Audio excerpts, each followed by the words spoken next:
Guys আমরা এখন আছি হচ্ছে জাতীয় স্মৃতিসৌধে। আর আমি যেখানে বসে আছি এই জায়গাটি হচ্ছে স্মৃতিসৌধের যে মেইন গেট আছে তার পাশে আমি বসে আছি। আর এই মেইন গেটটি মূলত সচরাচর খুলে দেওয়া হয় না, বিশেষ কিছু দিন ছাড়া এই গেটটি খোলে না। আপনারা যারা স্মৃতিসৌধে আসবেন তারা এর প্রবেশের হাতের ডাইন সাইডে কিছু একটা গেট আছে, ওই গেট দিয়ে প্রবেশ করতে হবে। আর আজকে শুক্রবারের দিন হওয়াতে এখানে অনেক মানুষজন, তো আমি কিছুক্ষণ এখানে একটু বসছি, ভাবলাম এখানে নিরিবিলি আপনাদের সাথে একটু কথা বলে নেই। আর আমি এখন আপনাদেরকে এই স্মৃতিসৌধটি ঘুরিয়ে দেখাবো, তো চলুন যাওয়া যাক।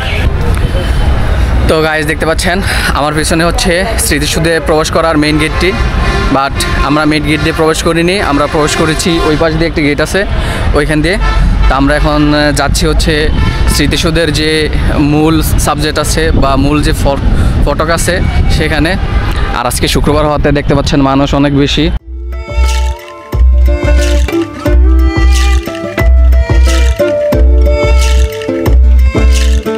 আমাদের এই স্মৃতিসৌধটির সর্বমোট আয়তন 84 একর।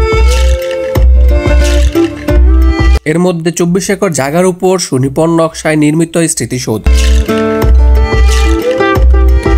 বাংলাদেশের স্বাধীনতা যুদ্ধে নিহত সকল মুক্তিযোদ্ধা ও বেসামরিক বাঙালি ও অবাঙালির স্মৃতির উদ্দেশ্যে নির্মিত এই স্মৃতিসৌধটি ঢাকা জেলার সাভার উপজেলায় অবস্থিত। এই স্মারক স্থাপনার নকশা প্রণয়ন করেছেন স্থপতি সৈয়দ মাইনুল হোসেন। 1978 সালে সাবেক রাষ্ট্রপতি মেজর জিয়াউর রহমান স্মৃতিসৌধটি নির্মাণের উদ্যোগ নেন। 1979 সালে মূল স্মৃতিসৌধের নির্মাণ কাজ শুরু করা হয় এবং 1982 সালের বিজয় দিবসের পূর্বে এই নির্মাণ কাজ শেষ করা হয়। স্তম্ভটির উচ্চতা 150 ফুট বা 45 মিটার। সৌধটি 7 জোড়া ত্রিভুজাকৃতির দেয়াল নিয়ে গঠিত। এই 7 জোড়া দেয়াল বাংলাদেশের স্বাধীনতার 7টি পর্যায়ক্রমকে নির্দেশ করে। প্রথমে 1952 এর ভাষা আন্দোলন, পরে 1954 এর যুক্তফ্রন্ট নির্মাণ, 1956 এর শাসনতন্ত্র আন্দোলন, 1962 এর শিক্ষা আন্দোলন, 1966 এর 6 দফা আন্দোলন, 1969 এর গণঅভ্যুত্থান এবং 1971 সালের মুক্তিযুদ্ধ। এই 7 ঘটনাকে স্বাধীনতা আন্দোলনের পরিক্রমা হিসেবে নির্মাণ করা হয়েছে এই সৌধটি।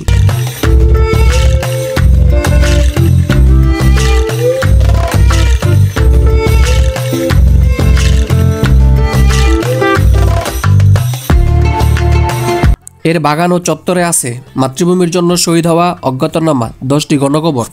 বিদেশি রাষ্ট্রনায়কগণ সরকারিভাবে বাংলাদেশ সফরে আসলে এই স্মৃতিসৌধে শ্রদ্ধা নিবেদন করে থাকেন। তো গাইজ দেখতে পাচ্ছেন আমি এখন আছি হচ্ছে স্মৃতিসৌধের উপরে, অনেক উপরে। তো এখানে উঠাটা রিস্ক, তারপরও রিস্ক নিয়ে উঠেছি, বিকজ লাইফে রিস্ক না নিলে কিছু করা যায় না। তো দেখতে পাচ্ছেন আপনারা স্মৃতিসৌধের উপর থেকে এর আসল সৌন্দর্য। এই যে দেখুন এখানে শত শত মানুষ আছে। তো গাইজ আমার উপরে মূলত আরও কয়েকটা ধাপ আছে। ও অসাম, কই যাবা? এনেই থাকবা, হ্যাঁ দূরে না কিন্তু আমারে। আজিমুর রশিদ। হ্যাঁ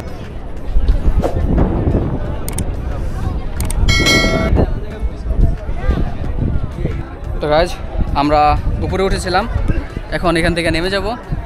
আর এদিক থেকে ভিউটা অস্থির লাগে, দেখতে পাচ্ছেন। এ হচ্ছে উপরের ভিউ, এ হচ্ছে এই পাশের ভিউ, এটা হচ্ছে মেইন গেট। তো আমরা এখন নিচে নেমে যাব।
হালকা করে ঠিক না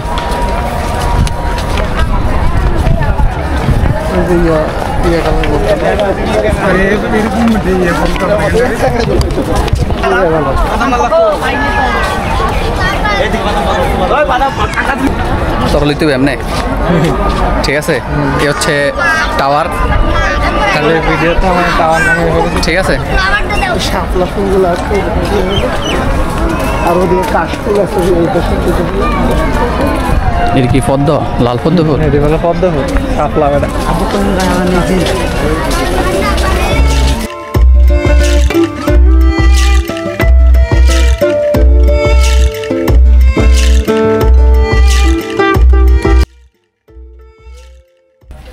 তো গাইজ আমরা জাতীয় যে স্মৃতিসৌধ আছে এটার আশেপাশে ঘুরলাম এই যে আমরা এখান থেকে লেকের পার হয়ে এদিক দিয়ে হয়ে এদিক দিয়ে এ পাশে আসছি